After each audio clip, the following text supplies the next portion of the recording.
talk about breasts. Let's talk about you and me. Let's talk about all the good things and all the bad things.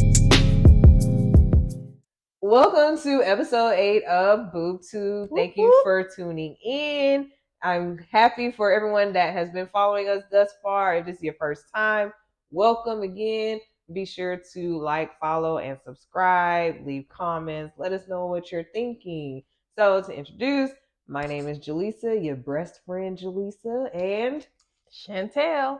And we also have here Dr. Jackson joining us for today's episode. So again, thanks for coming. So today we're giving Dr. Google a rest and we're going to talk to an actual doctor. We need to understand that there are changes that happen within our bodies, and especially when it comes to our breasts. But the main thing that we need to remember is that everything ain't cancer. It ain't. Not at all. So before we get into that, we're going to take it to the streets. Take it to the streets. We always do. And we're going to put Boobtube on the move.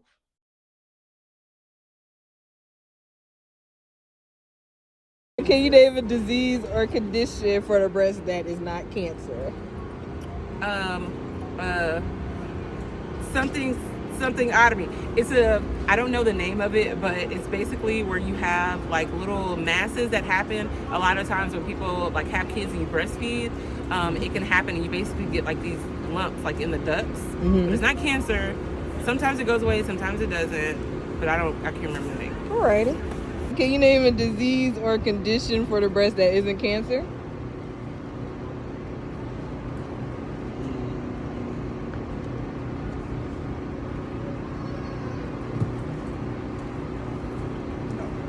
Okay.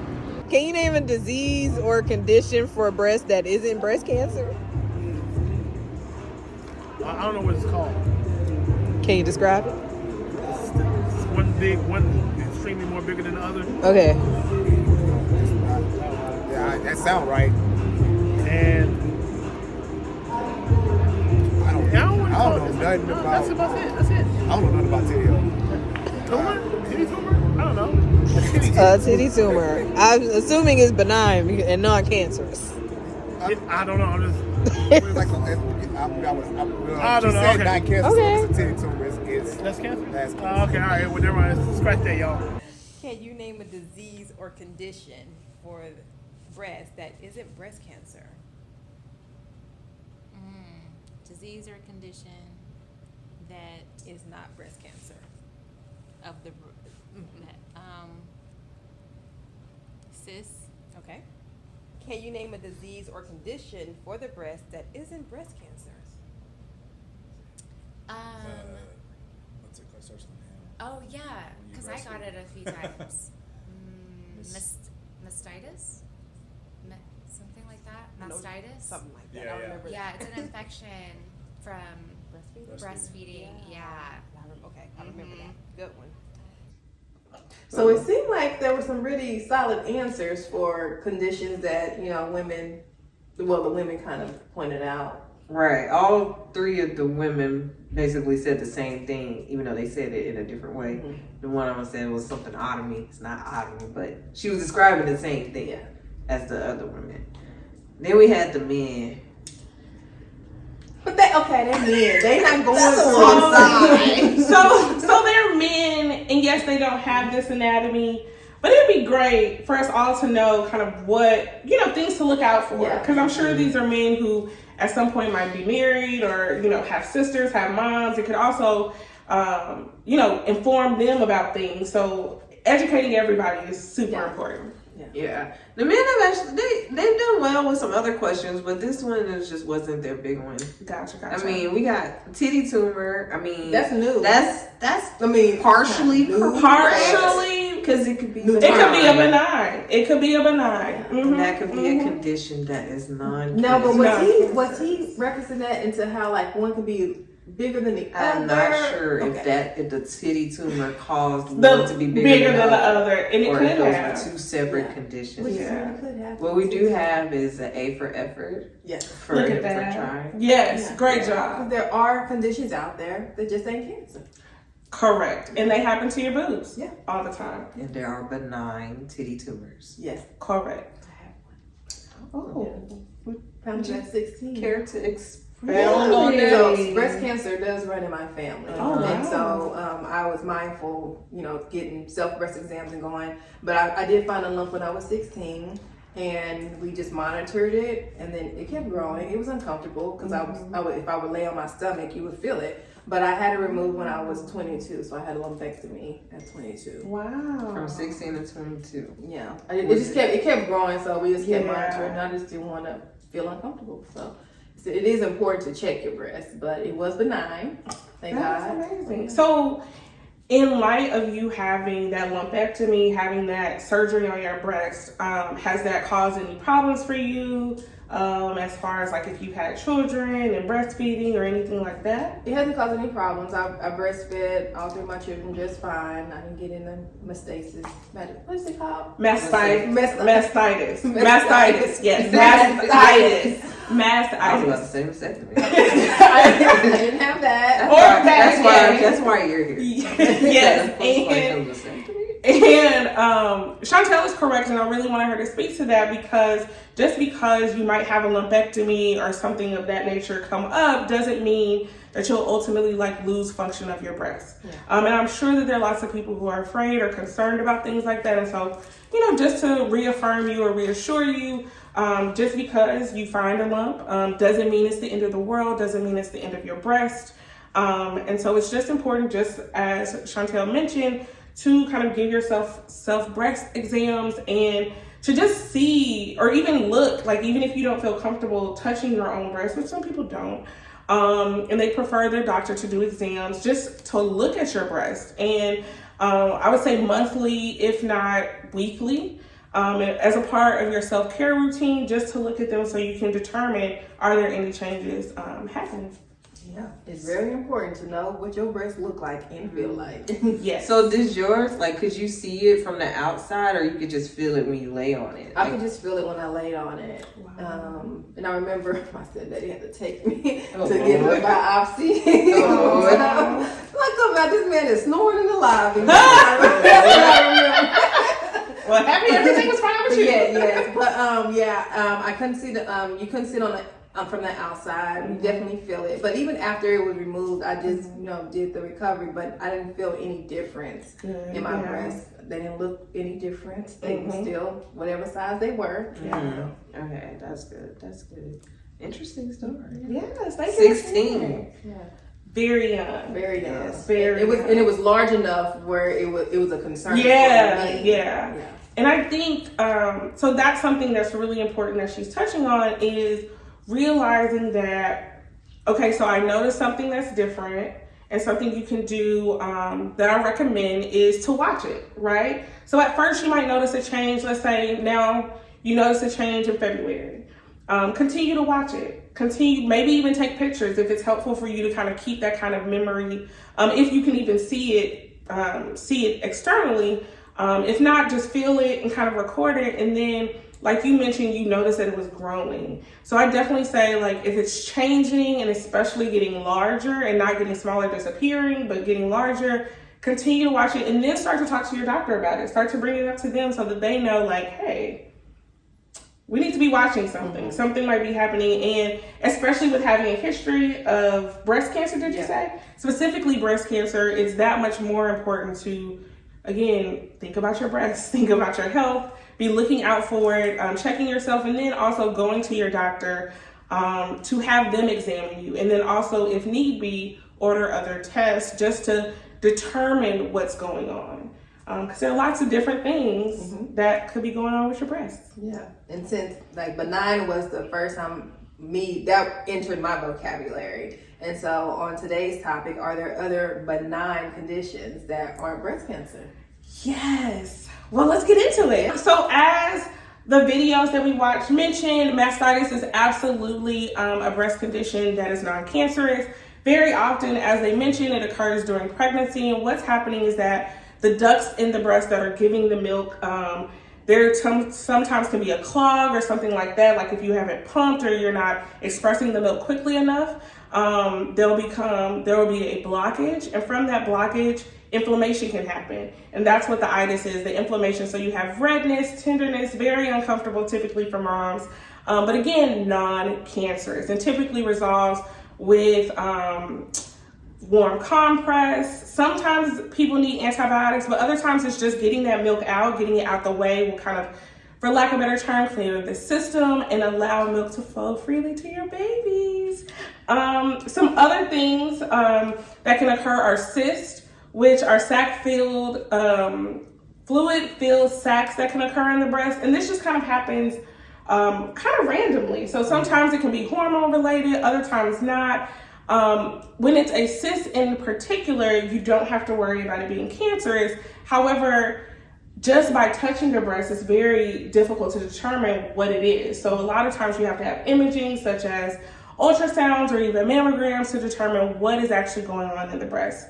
Additionally, there can be calcifications, and this is essentially similar to how our bodies can develop kidney stones. Our breasts, different tissues can develop calcium stones or calcium deposits in our body, and this kind of can create a mass in your breast, which is not fun. Additionally, you have nipple discharge, which is a little bit different from lactation, whereas lactation is milk intentionally coming through your mammary glands so that you can feed a baby. Discharge typically happens because maybe something else is going on. Sometimes it can be milky, other times it can be bloody, it can be green. And a lot of times the nature of the discharge, so it being bloody versus it being green versus milky, can allow people to determine or have some idea of what's going on. Again, typically not cancer, but there is something that's going on in the breast that needs further attention from a medical professional. Additionally, there is fibrocystic breast changes, and essentially this is sometimes when the breast can create scar tissue, and it is more of like a rubbery feel. So I'd imagine people who've had breast augmentations probably have more of this than a person who's never had a breast augmentation. Additionally, there are also breasts that are typically lumpier. So some of us have dense breast, and the medical term for dense breast is fibroadenoma. So a lot of times you hear adenoma and you think cancer. Absolutely not here. This is literally just a medical term for dense breast. Very often, I remember us learning that a lot of times African-American Black folks will have denser breasts. I'm a person who has dense breasts. And so a lot of times what that means is that one, when you're palpating your breast, you might feel stuff, right? It's not gonna feel super smooth because you have a lot of tissue there. And just because you have a lot of tissue there doesn't mean that it's cancerous tissue. It's just the nature of your breast. It's kind of the normal variance, right? So some people have black hair, some people have red hair, some people have brown hair, similar to the tissue in your breast. And so those are some of like the most common benign, non-cancerous things that can happen to your breast that from symptoms or things that people are experiencing, they typically will go to the doctor for. So you mentioned the dense breast. And I know that they talk about like when you're checking your breast and they want you to check for lumps or abnormalities. When you have dense breast, is it that, from what I've heard, correct me if I'm wrong, is like you're supposed to feel for something that like doesn't move? Correct. So when you have dense breasts or even larger breasts, right, there's lots more tissue, just generally speaking. There's a lot more tissue. And if you think about how we do breast exams, like if you're laying down, so sometimes you do them sitting up, some people will do them laying down, and depending on the size of your breast, when you're laying down, there could be breast everywhere. We know. The big might choke. Yes. You might choke on it. Yes. It's dangerous sometimes. But that is actually, I think, a pretty good rule to follow. So as you're moving your fingers across your breast, you can, like, the skin is going to move with you, right? But if you have a mass or something to really be concerned with, it's not going to move. You'll be able to feel it from different positions. So like, as I'm touching my breast right now, I can feel the dense tissue, but not an actual like lump. But if there was a lump, as I'm touching here, I would be able to feel it in different parts, right? And so that's really the thing. it's also important kind of to just get, and this sounds so weird, but like get a feel for your breasts, right? Because You gotta know your body. you really do. You really do. Who else will if you don't? Like, gotta know your body. And how you gonna know if things are changing if you don't know what it was? Right. Exactly. And so the sooner you can look at your breasts, see what they look like, start to do exams just so you get the normalcy, one, of doing them, and two, of how your breast feels. Then when something different happens, you can kind of almost immediately recognize it and realize, oh no, this hasn't been here. Excuse me for a second. Additionally, if you notice something that you're concerned about, go to the doctor. You know, a lot of times we are very reluctant to go to the doctor, especially that first time, because we're so personally scared of what it could be. But a lot of times that first step, especially early on, can make sure that it's very minimal. So even if it were to be cancerous, you can catch that cancer so early that, you know, you don't have to kind of up in your life to get treatment and to feel better. So speaking on that, because I mean, I know I'm a person, I don't mind going to the doctor. And she knows me personally, so she knows that I do not mind being like, hey, something kind of off. Like, should I go get this checked out or what? So I personally experienced something that was not cancer. That was with my breast. Actually, still am experiencing it, if I'm being quite honest. So it wasn't a lump, and but it did. You mentioned it. You talked about things coming out of the breast. So what that was is hyperprolactinemia. I said it correctly, right? Yes. All right. Yes. So basically, we all have this hormone called prolactin, and it comes from your pituitary gland over here in the head. And basically, my pituitary gland was producing more. And usually it produces more in women that are pregnant because, it, as you see, it has the word lact in it. So it deals with your lactation. So basically, I had to go to the doctor for that because I was noticing some changes in my cycle. And then what they told, after some tests, they determined that my prolactin levels were elevated and that was the case. They did tell me that it could lead to some lactation, even though you're not pregnant. But that didn't happen right away. It happened like months later. So I did have to deal with that, not having a child, not nursing a child. It wasn't, so the levels weren't as high as a pregnant woman, but they weren't in the normal range for a non-pregnant woman either. So with the lactation, it's not just like drip, it's like little droplets that you'll see sometimes, and maybe like if I don't have a bra on and it like pressed against or something, it'll like you see a little bit.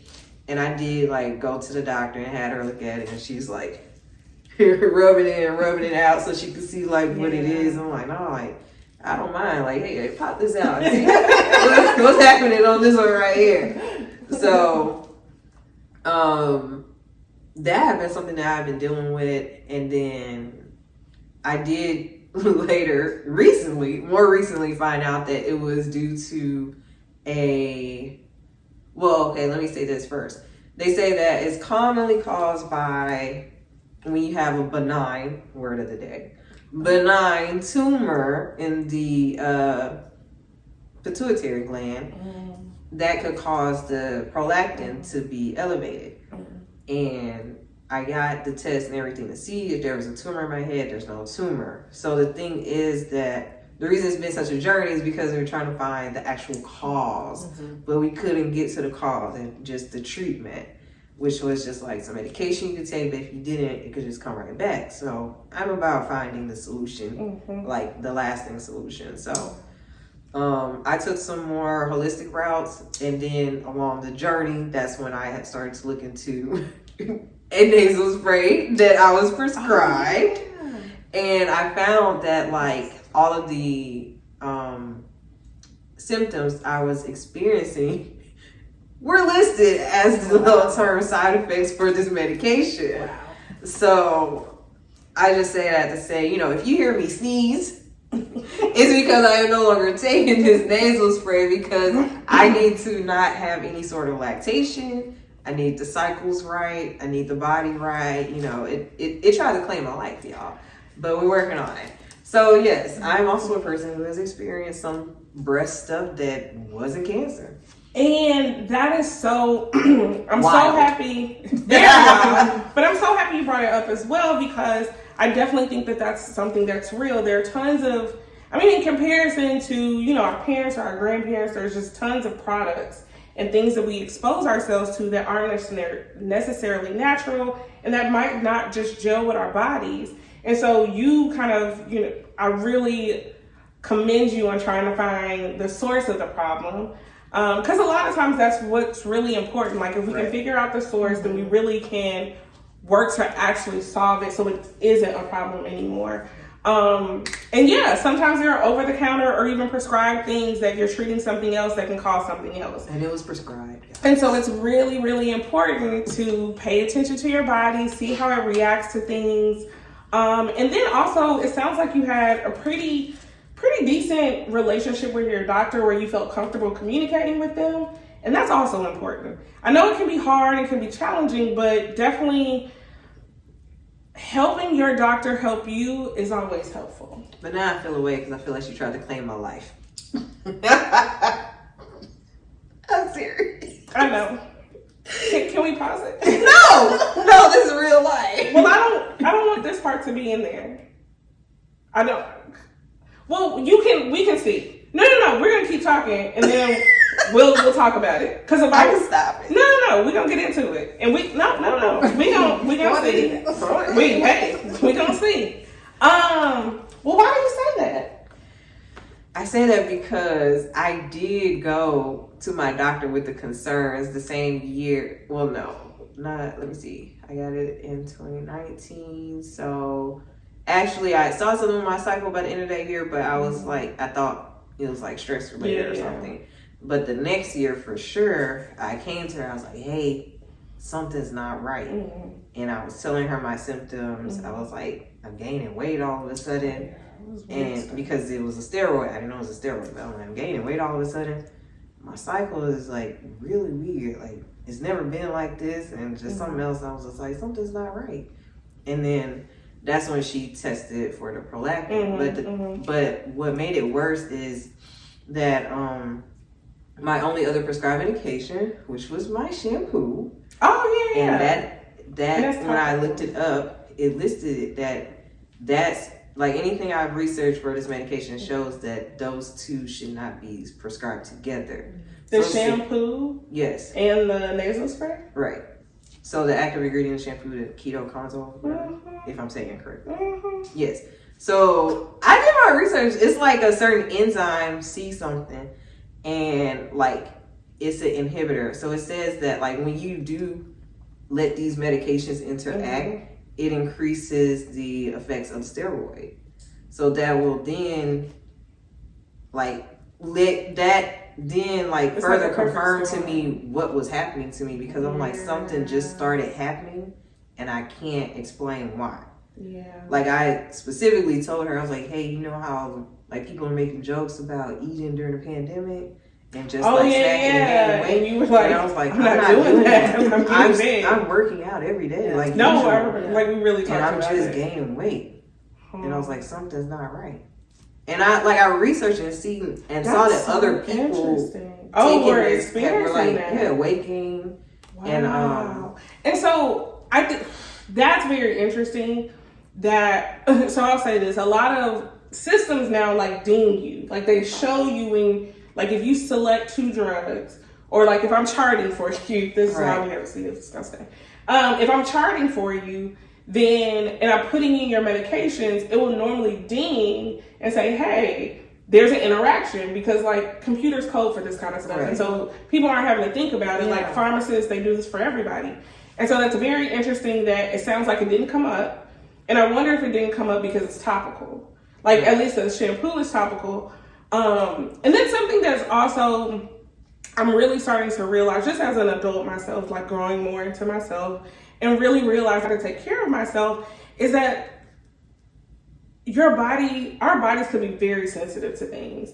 And because I think, honestly, of just the nature of our society, unless it's stopping us, or really impeding our lives, then we kind of don't think about it. And I wonder, even for you, unfortunately, it was an experience that you had and you knew something was wrong because you were very well aware of how your body works. Like, y'all are in tune.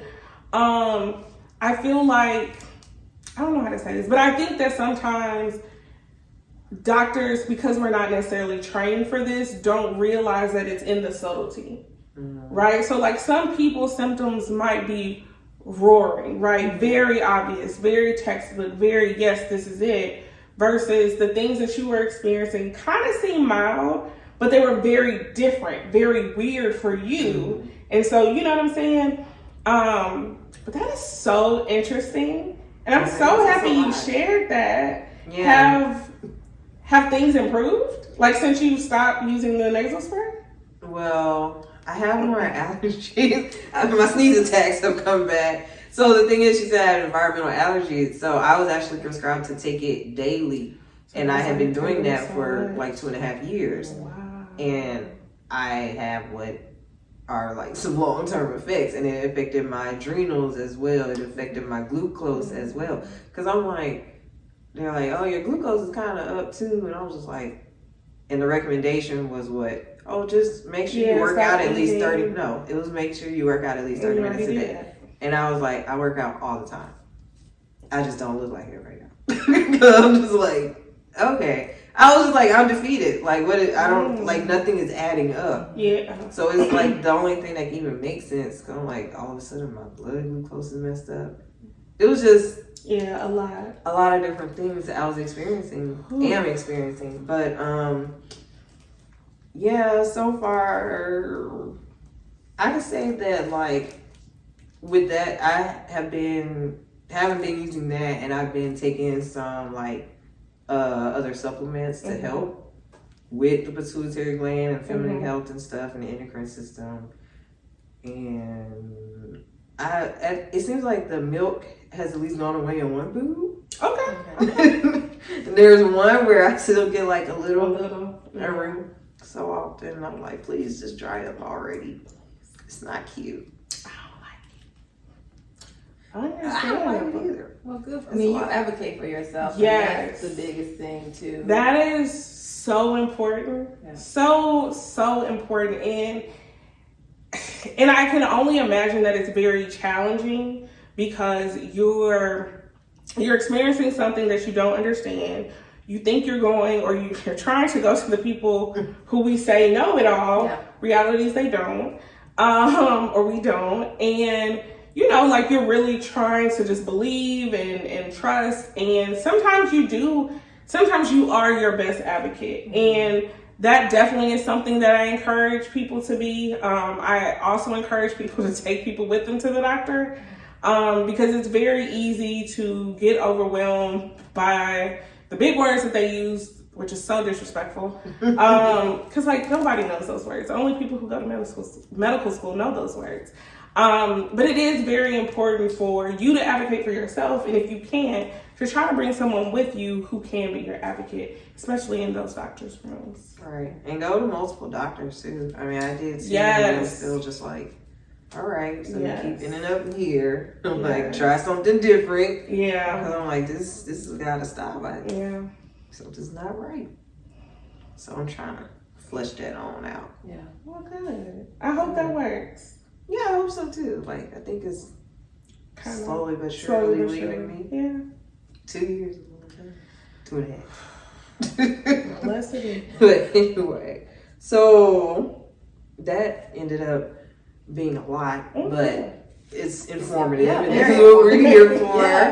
And, that's definitely not something that I have been like public with. It wasn't really a need to. But in this case, then it is something I'm willing to share to let people know. Other than that, I've just been like gradually getting round on people and still smiling. Very true. No, literally one of the symptoms I saw was saying like moon face. I was like, please stop. That's when they talk, it was a real thing. And I was like, for steroids it can. So that's the thing about That's the thing about steroids in general. So like steroids are great in a pinch, and I think for most people, because I think you really might be just so. I had it so long too. Well, so like so long, but then also you might be more sensitive to it. So like you really didn't need a spray every day. You maybe needed a spray. Needed. Yeah, but it did. But like or like your body in particular only needed like every 3 days. So like there are things called fast acetylators and slow acetylators, and these are people. Acetylation is kind of like a process by which compounds are broken down. And so that's kind of what happens with our food. Everything we ingest ultimately has to be broken down so that our cells in our body can actually use it. And so sometimes with fast and slow acetylators, you have people who we call it burning through, but essentially their body processes things faster. So like your body could be a slow acetylator or something like that, where it processes it breaks it down slower. So now you have more, and you don't need more because you're just adding every day, you see? And so then you have like the stockpile.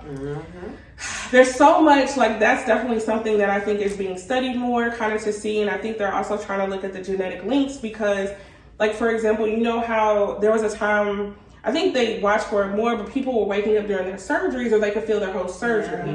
So those are people who like your body processes that really fast. So it's not staying, like you're not able to stay asleep because your body has already processed it. It's like, yep, I'm done. Yeah. I'm up. And it's like, but if you didn't, so like medicine is so interesting because unfortunately we give this facade of we know everything. And the reality is that we don't. We are always learning. Like I think even with what happened to you, your doctor learned something and was like, oh, this really can happen. And this is what it looks like. Similar with the acetylation type situation, like it wasn't until those people who were like waking up and suing and all this other kind of stuff that it was like, oh, maybe we got to look into this because what we thought about this is no longer true, at least not for everybody. But yes, definitely getting second opinions. Also, like trusting yourself because you really do know your body. You really do. You know what? I'm just wondering, like, where is Miss Frizzle when you need her? Miss Frizzle could have went in and she would have found out. You're done. Yes, literally. Oh my god.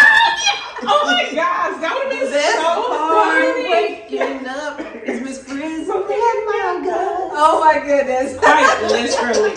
So terrible. No, but she would have been like. She would have gone to your boobs, and then after your boobs, she would have gone to your pituitary. Let's get messy. And then she would have gone everywhere. She would have been like, we gotta look. We gotta find where it's at.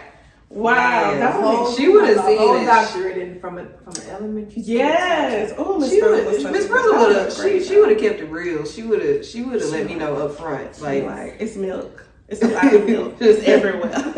She's like, don't take that. Don't do that. Oh my god. It's too much for you.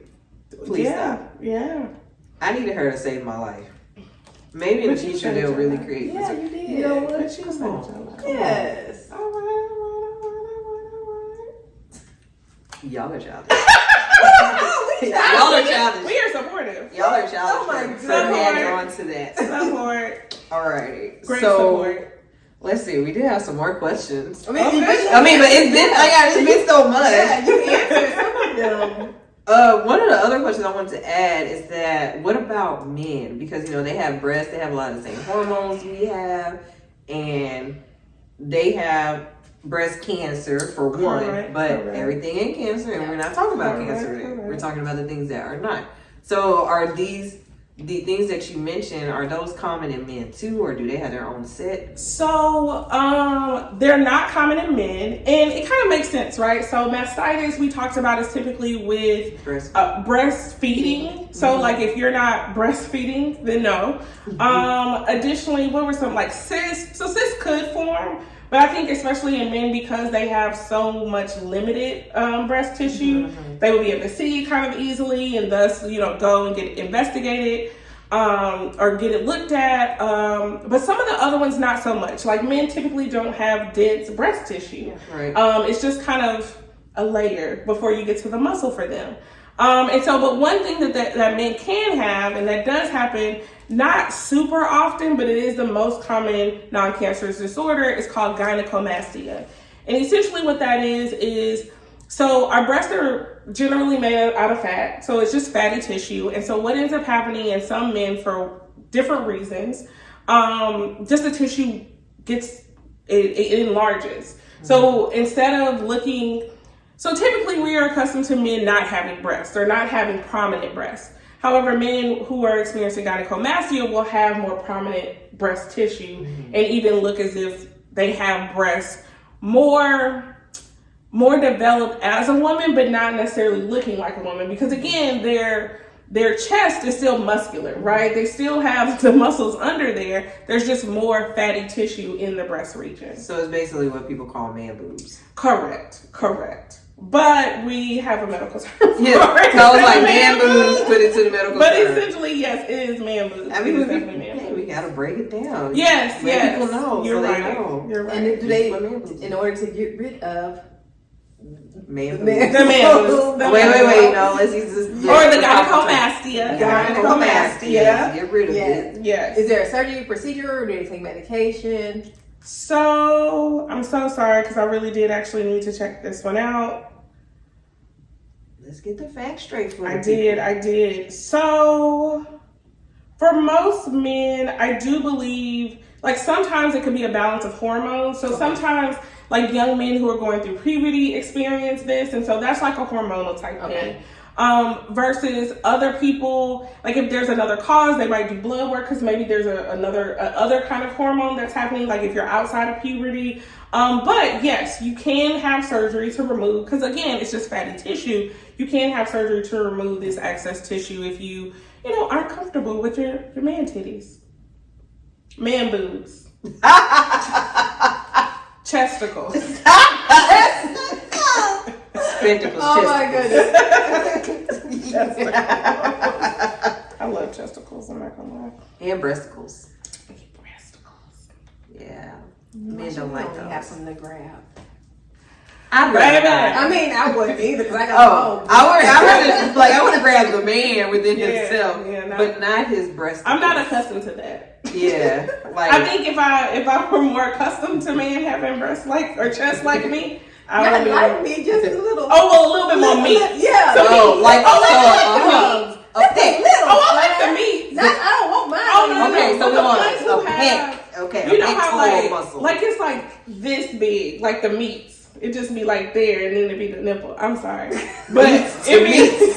Arby's, we have the meat and that. Why are we like? Okay, so no, but I get it. You want a little something. A little something. Like I want your Breast flesh. meat, I'm not looking for a not bird. the Yeah, bird, not the not the bone. bone. I want a not little the meat. chesticle, A little meat. but just A the. little something. A little pillow All right. for my ear.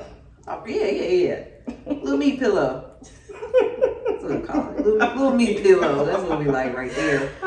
This is real life. Yeah. No, I get it. You get right there in the Yeah, right up in here, right here, Hey, right up in there. Get that meat pillow, real good. Yeah, but I don't need it to be more than a meat pillow. I don't need it to feel like a meat pillow. Okay, You have your own. I don't need it to feel like I'm examining myself. You got a You feel familiar. Oh, that's me. Oh, that's my own titty. My bad. That's your drama. I'm sorry. It was just coming out. Nothing It was. to the men with gynecomastia. Gynecomastia. Gynecomastia. I got close. Yes.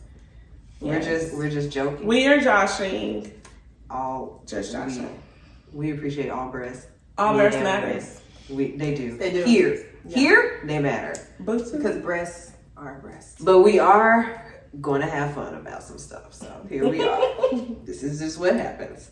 Alrighty. So I think you really answer everything, because we want to know, when you should seek the medical advice. You're saying immediately, especially when people aren't comfortable with touching, not touching themselves, but Examining checking themselves, examining yes. themselves and stuff. So immediately, don't wait, because Well, because I think, because something that's real, even for us, as just adults, right? Very easily, I can think about a friend, want to call or text, and and then I forget. And then it's like a week. Yeah. And that's why I'm saying, like, you notice it, go. Because it could, like, right, you might not think about it for a while, and then it's been months. And now you're kind of scared because it's different. And a lot of times we allow that fear to keep us away from the doctor. I would encourage you to lean into the fear and to go. And especially if you can take somebody with you. So, like, I'm going to take Jan. I'm going to take Chantel. They going to come call me. You know, if you have someone who can go with you just as moral support to just be there, definitely do that if you need it. It's very easy to listen to other people and, you know, you talk to your parents, you talk to your friends, what should I do? Well, they say that they don't want to go. They might not want to go, right? They might not think it's that urgent, but it's your body. And so you got to do what's best for you. And if you're concerned, definitely go have it checked out. Yeah. ASAP. Yeah. Let's add anything else. I don't have any further questions. I think this has been a wonderful conversation. Yes. Like, I definitely one of my favorites. Yes, I'm so happy. This is the titty talk with me.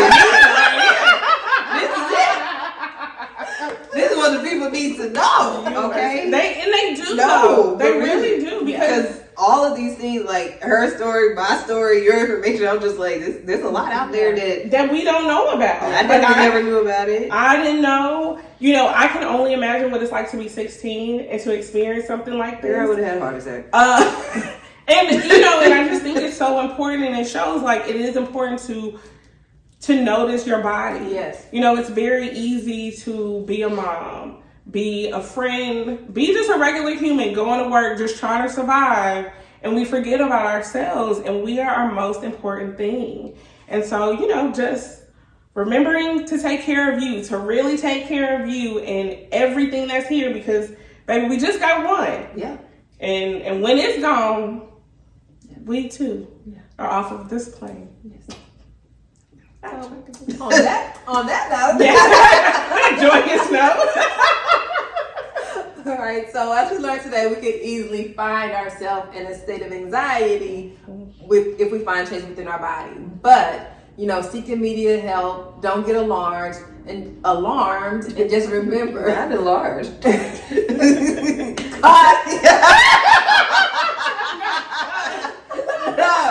Don't get alarmed.